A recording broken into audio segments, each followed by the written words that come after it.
Well, we've all made that decision, whether it's at the grocery store or shopping online. Should I use my debit card or credit card? While they may look the same, there are pros and cons to both methods of payment. CNN's Michael Yoshida explains what you should consider before making that decision.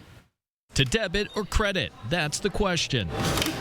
I think it just depends on your relationship with money and your budget, whether or not you're in debt. A debit card can come in handy if you prefer to pay with cash or don't want to overspend, such as when you want to avoid interest charges, when you need cash from an ATM, and a big one, when you're trying to stay out of debt, as a debit card will only let you spend money you already have. It's like the cash stuffing method, where if you only put cash in envelopes and you're only allowed to spend that cash, that's the essential equivalent of using a debit card. Credit cards, on the other hand, are more flexible, allowing you to borrow money to make purchases.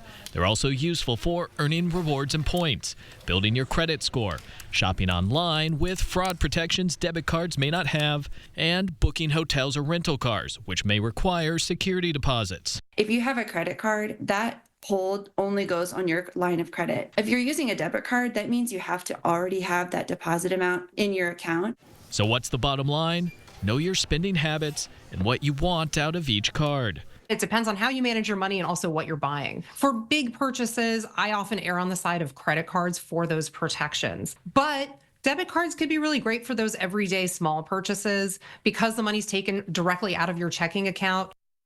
And our expert said that if you are starting to try and build that credit history, credit cards can be a great way to start building a strong foundation. But again, you need to be responsible with how you use them. But down the line, they could pay you back exponentially as you're trying to apply for things like mortgages and car loans. In Washington, I'm Michael Yoshida reporting.